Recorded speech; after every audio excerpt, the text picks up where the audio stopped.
Habang pinapanood natin ang malapiratang pag-atake ng Chinese Coast Guard sa ating mga Philippine Coast Guard personnel sa Ayungin o Second Thomas Shoal, marahil ay naitatanong ninyo sa inyong mga sarili. Bukod sa Pilipinas, meron pa bang ibang bansa ang nakakabanggaan ng China pagdating sa usaping border dispute o agawan ng teritoryo? Ang sagot sa tanong na yan ay isang malaking oo.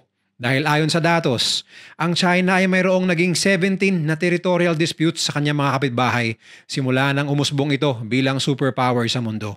Kaya naman hindi nakapagtataka na sa kabila ng imaheng pinoproject ng China bilang isang maunlad, makapangyarihan at maimpluwensyang bansa, ay napapaligiran ito ngayon ng mga kalaban na kanya-kanyang nagpapalakas ng puwersa militar at nagpapatibay ng alyansa sa isa't isa at sa Estados Unidos. Dahil sa pangambang lalamunin sila ng China ng buhay kapag hindi nila ito ginawa. Kaya sa video na ito ay himayin natin kung bakit masyadong agresibo ang China sa pagpapalawig ng kanilang teritoryo sa puntong dumarami ang kanyang mga kalaban kaysa mga kasangga. Ano-ano ang mga bansang nakikipagmatigasan sa China at ano ang mahalagang papel ng Pilipinas upang maging hadlang sa mga ambisyon ng China sa Asia at sa buong mundo. Yan ang pag-uusapan natin ngayon dito lang sa Mr.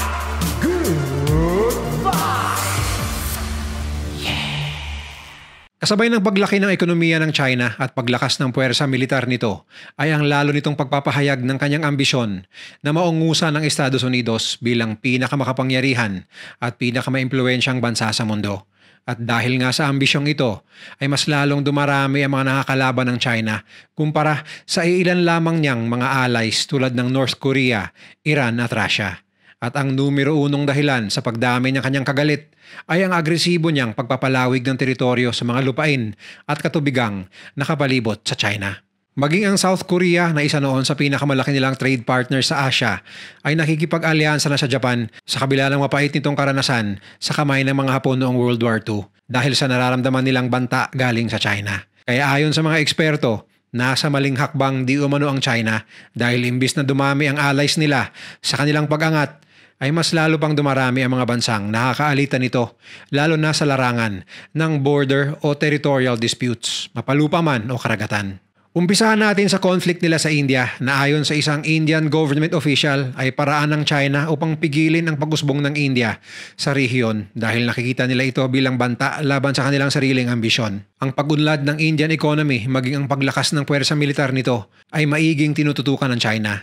Dahil tulad ng China, lumalawig rin ang impluwensya ng India sa Asia at sa mga bansa sa Indian Ocean. Lalo na't mas marami itong diplomatic partner sa Asia kaysa sa China. At ang kanilang girian sa India-China border ay patunay lamang na hindi magpapatalo ang dalawang malalaking bansang ito sa isa't isa.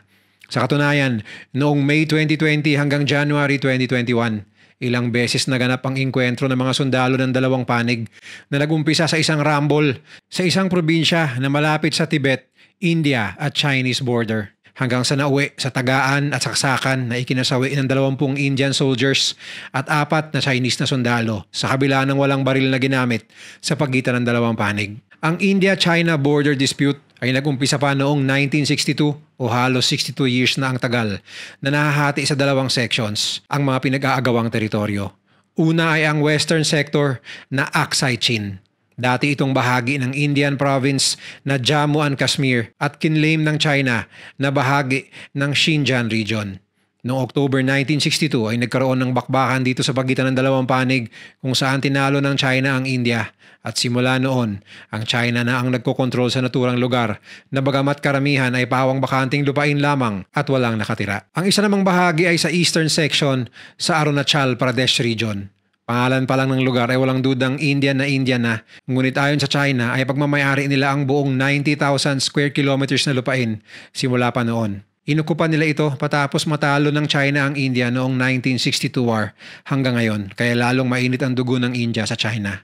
Dahil dito, nagpatayo ang India ng mga infrastruktura, kalsada, paliparan at mga radar stations malapit sa mga disputed borders na ito na hindi ikinatuwa ng China. Kaya hanggang ngayon ay nananatiling mainit ang tensyon sa pagitan ng dalawang grupo sa mga lugar na ito dahil walang ni isa kina Indian Prime Minister Modi at Chinese Prime Minister Xi Jinping ang handang umamin ng pagkatalo.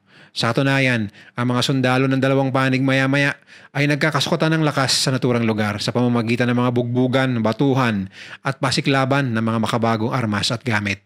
Ngunit ang pangalawang land dispute na kinakasangkutan ng China ay baliwala ang mga maliliit na piraso ng isla o lupain na inaangkin ng China katulad na lamang sa Ayungin Shoal at Spratly Islands dahil buong bansa mismo ang sinasabing illegal na inangkin o ginawang annex ng China noong 1951. At ito ay ang bansang Tibet na kinukonsiderang independenteng bansa ng kanilang mga mamamayan bago pa mapasakamay ng China. Bagamat hindi sang-ayon ang mga namumuno ng Tibet, lalo na ang spiritual leader nito, ang Dalai Lama, na namuno ng isang uprising noong 1959 laban sa China.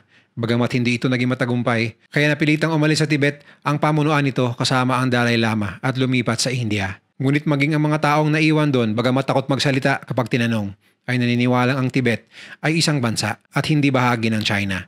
Ang mahigpit na pamamalakad ng China sa Tibet at ang kawalan ng kalayaan ng mga mamamayan nito ay mariing kinukundina ng mga Western countries lalo na ng US. Dahil sa pamumuno ng China, nawalan di umano ng karapatan ng mga tao sa Tibet at ang masaklap, ang sinumang religious leader o maging sinumang Tibetan na nagsasalita laban sa China ay bigla na lamang di umanong naglalaho. At hindi pa nakontento roon ang China dahil ang mga lugar sa Tibet ay dahan-dahan nilang pinapalitan ng mga Chinese na pangalan. At dahil may ibang bahagi ng Tibet na sinasabi namang bahagi ng Nepal, hindi may iwasang may border dispute rin ang China sa Nepal.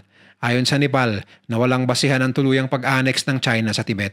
Bilang ganti, ina-annex ng China ang isang lugar sa Nepal na Rui Village at kinlaim na bahagi ito ng Tibet kaya bahagi na rin ito ng China sa ngayon.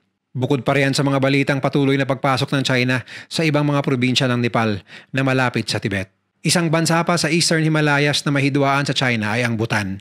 Yan ay dahil 6 na bahagi sa 500-kilometer border nito sa China ay inaangkin din ng China. At dahil walang laban ang Bhutan sa lakas ng militar ng China, nakahanap ito ng kakampi mula sa bansang India. Kaya pinapayagan ito ngayon ng Indian military na magtayo ng kampo sa loob ng Bhutan, lalo na sa rehiyon ng Doklam, kung saan pinakamainit ang tensyon. Sa katunayan, nakailang beses na ring muntikan ng magkaputukan sa pagitan ng Chinese at Indian forces dahil sa pagpasok ng mga Chinese personnel sa isang kampo ng Indian military sa loob ng Bhutan. Maraming pagpupulong na ang kinundak simula noong 1980s sa pagitan ng tatlong bansa kasama ang India. Subalit walang ni isa ang handang bumigay kaya wala pa ring resolusyon sa isyong ito hanggang ngayon. At hindi pa rin nagtatapos ang kinakasangkutang border dispute ng China dahil sa bandang ibaba naman ng bansa ay ramdam ang agresibong expansionism policy ng China sa mga bansang Laos at Myanmar. Sa kaso ng Laos, inaangkin ng China ang malaking bahagi ng bansa dahil ayon sa kasaysayan, sakop raw ito ng China simula pa noong Yuan Dynasty. Wala namang direktang kumprontasyon sa pagitan ng dalawang panig. Sa katunayan ay medyo tumahimik ang isyu nito mga nakaraang taon at ayon sa mga international experts, maaaring nakipagkasundo ang Laos sa China kapalit ng hindi malamang pabor. Ang Myanmar naman sa kabilang banda ay nagbigay ng pahayag na ginugulo at pinanghihimasukan di umano ng China ang 2,185 kilometers na border ng dalawang bansa sa pamamagitan ng pagkupkop ng mga terror groups na may balak laban sa gobyerno ng Myanmar. Isang mabigat na akusasyon ayon sa mga international experts na maaaring magdulot ng gulo sa dalawang panig anumang oras. At syempre, andyan rin yung pamilyar sa atin na mga border disputes ng China sa South China Sea kontra Pilipinas, maging sa Vietnam, Taiwan, Japan, Indonesia, Malaysia at Brunei. Ito ay base sa claim ng China na bahagi ng kanilang bansa ang mga isla na pasok sa South China Sea, kahit na di hamak na malalapit ito sa mga nabanggit na bansa kaysa sa China mismo. Na ayon sa international law ay pasok naman sa special economic zones ng mga nasabing bansa. Subalit base sa kanilang imaginary 9-dash line ay ayaw i-honor ng People's Republic of China. Sa katunayan ay pinatayuan na nila ng mga struktura ang maraming isla sa disputed territories na ito. Maging ang mga mangingisda nila ay walang habas na pumapasok sa mga areas na ito sa kabila ng pagtutol ng mga bansa tulad ng Pilipinas at Japan, Vietnam at Indonesia. Isang patunay pa ng kanilang pagiging matigas ay ang walang pakialam ng China sa kabila ng panalo ng Pilipinas sa Permanent Court of Arbitration sa The Hague, Netherlands noong 2016. Ganon din ang conflict ng China at Vietnam sa Paracel Islands na inagaw di umano nila sa Vietnam noong 1974 maging ang ibang bahagi ng Spratly Islands. Ngunit ayon sa 1982 United Nations Concentration on the Law of the Sea, ay bahagi naman pala ito ng Vietnam. Pero ayon sa China, sa kanila ito dahil bahagi ito ng South China Sea. Ayon sa China, basta ang isang isla o grupo ng mga isla ay nasa South China Sea at pasok sa 9-dash line. Sa makatuwid, ito ay bahagi ng China. Sa katunayan, sa gitna ng tensyon ay pinalubog ng Chinese Navy ang isang Vietnamese fishing vessel na nangingisda lamang sa lugar kung saan umusbong ang malakihang protesta sa kabuuan ng Vietnam at nag-udyok sa kanilang maghain ng kaso sa UN. Sa kabila nito, hindi natinag ang Vietnam at nagpatayo rin ng struktura at airport sa isa sa mga isla sa Spratlys bilang pantapat sa presensya ng mga Chinese Coast Guard boats at mangingisda sa naturang lugar. Dahil hindi umalma ang China sa ginawa ng Vietnam na ito, marami ang nagsasabi na mas prioridad raw ng China ngayon ang Ayungin Shoal at Scarborough Shoal dahil mas malapit ito sa Pilipinas at alam ng China ang kahalagahan ng mga islang ito sa kanilang ambisyong palawigin ng impluensya hanggang Pacific Ocean. At dahil sa mahalagang papel ng Pilipinas sa kanilang ambisyon laban sa Taiwan, maging ang malapit na relasyon nito sa Estados Unidos. Simula 2030 naman, madalas nang nakikita ang isang Chinese warship na nakadaong sa karagatan na may 120 kilometers lamang mula sa Sarawak, Malaysia, kaya naalarma ang Malaysian authorities. Taong 2019, pinatawag ng Malaysian government ang Chinese ambassador sa Kuala Lumpur matapos may pumasok na 16 na Chinese fighter jets sa airspace ng Sarawak, Malaysia. Noong 2020, ilang Chinese militia vessels naman ang binuntutan ng isang Malaysian drill ship na nagko-conduct ng oil exploration mission sa mga karagatan na malapit sa Spratlys.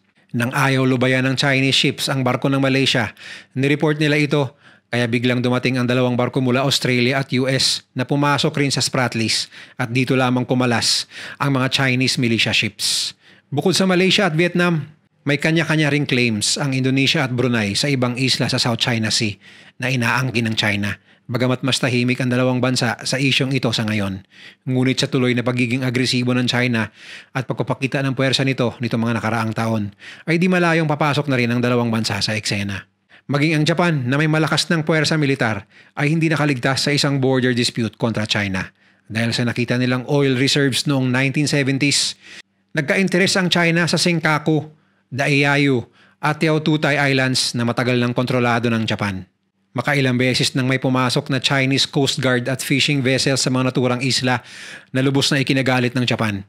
Kaya ngayon ay lalong nagpapalakas ang Japan ng kanilang military forces at nag-install pa nga ng mga missile launching sites sa mga islang malalapit sa naturang disputed islands bilang warning sa China na hindi sila nagbibiro at handa silang ipagtanggol ang mga teritoryong gustong angkinin ng China. Pinagtibay rin ng Japan ang kanilang alyansa sa Estados Unidos, maging sa South Korea na dating may lamat ang kanilang relasyon. Ngunit binaon sa limot ng South Korea ang mga kasalanang nagawa sa kanila ng Japan noong World War II dahil sa banta ng China at North Korea sa rehiyon.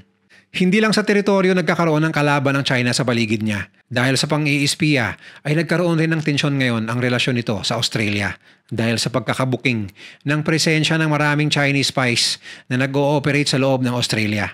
Dahil dito, nakikita ng Australia ang pagiging banta ng China sa kanilang seguridad kaya nagpapalakas ito ngayon ng kanilang puwersa militar sa pamamagitan ng pagbili ng mga makabagong kagamitan mula EU at US at sa lalo nitong pagpapatibay ng alyansa sa India. Kagaya ng nabanggit ko kanina, umabot na sa 17 territorial disputes ang kinasangkutan ng China. Bagamat nauwi sa magandang usapan ng iba, kagaya na lamang ng mga border disputes sa pagitan ng China at mga bansang Kazakhstan, Kyrgyzstan, Mongolia, North Korea, Pakistan, Tajikistan at maging ng Russia. At syempre, andyan yung alam nating lahat, ang kagustuhan nilang mabawi ang Taiwan na ayon sa kanila ay isang probinsya ng China na humiwalay lamang at nararapat na maibalik sa mainland China. Higit sa lahat, ang kasalukuyang tensyon ng China at Pilipinas sa South China Sea na ayon sa media ng China ay nagpapanggap lamang daw na biktima ang Pilipinas upang kaawaan at makakuha ng simpatsya mula sa ibang bansa. Ngunit para sa ating mga Pinoy, pinaglalaban lamang natin ang nararapat na sa atin at ang ginagawa ng China ay literal na pambubuli lamang. At para sa Estados Unidos na hindi makapapayag sa paglawig ng impluensya ng China sa buong mundo, ang Pilipinas ay isang mahalagang alay na bahagi ng tinatawag nilang First Island Chain, isang grupo ng mga isla mula Japan, pababa ng Pilipinas at Malaysia na nagsisilbing balakid sa China upang makapaglayag ng malaya ang malakas nilang navy palabas ng Pacific Ocean. Patunay lamang dito ay ang interes nilang magamit ang mga paliparan at daungan sa ilang lugar sa Pilipinas na magiging mahalaga sa oras ng digmaan laban sa China at sa oras na sinalakay ng China ang Taiwan. Kaya ayon sa mga international experts, ang Pilipinas at ang relasyon nito sa US ay magiging napakalaking tinik sa China sa mga plano nito kaya mainit ang dugo sa atin ng China. Pero ano nga ba ang tunay na dahilan ng pagpapalawig ng China ng kanilang teritoryo at patuloy na pananagasa sa mas maliliit at mas mahihinang bansa gayong napakalawak na ng kanilang nasasakupang lupain? Simple lang ang kasagutan, politika at kasarinlan ng kanilang gobyerno. Ayon sa mga eksperto, sa kabila ng pinapakita ng China na pagiging isang economic at military superpower, ay napakaraming internal problems na nagdudulot ng pagkakadismaya at pagkagalit ng kanilang mga mamamayan. Andyan yung real estate at economic crisis, maging food at water crisis ay nakakadagdag pa sa pagiging dismayado ng marami sa kanilang mga citizens. At para ma-divert ang atensyon ng taong bayan sa pagiging diskontento nito sa kanilang sitwasyon at imbis na magreklamo ay makipagkaisa na lamang ito laban sa mga external forces na kinakalaban di umano ng China sa pamamagitan ng kanilang mga propaganda na nilalabag ng ibang bansa ang karapatan ng China sa pagpasok nito sa mga lugar na pagmamayari nila base sa kanilang kasaysayan at mapa. Sa makatwid, paraan di umano ito ng CCP o Chinese Communist Party ayon sa mga eksperto na panatilihin na ilihis ang atensyon ng Chinese public sa totoong mga problema sa loob ng China. Kaya hindi di umano nakapagtataka na lalong binibigyang diin ng China ngayon ang kanilang pagbawi sa Taiwan o maasa silang sa pamamagitan nito ay manggibabaw ang nasyonalismo ng mga Chinese at matabunan ng mga isyo ng kanilang lipunan. Isa pang nakikitang rason ng mga international observers ay ang kanilang paghahanap ng karagdagang resources tulad ng langis, natural energy at pagkain na makikita sa mayamang karagatan ng South China Sea. Yun nga lang, sa prosesong ito ay napapaligiran na ngayon ng China ng mga kalaban na bagamat mas maliliit at mas mahihina kumpara sa kanilang puwersa militar. Kapag nagkaisa at nagsama-sama ay magiging mas malakas na kalaban sa oras ng malakihang digmaan. Lalong-lalo na sa tulong ng US at mga demokratikong bansa sa Europa. Kaya marami ang naniniwala na sa kabila ng kanyang malakas na militar, hindi basta-basta papasok ng gera ang China. Dahil bukod sa wala itong karanasan sa digmaan, ay hindi lang isa, kundi maraming bansa ang kanilang mga kalaban. Kung nagustuhan mo ang video na to, share mo naman sa iba at mag-subscribe ka na rin. Panoorin mo na rin yung mga videos na nasa kanan para lalo pang maubos ang oras mo.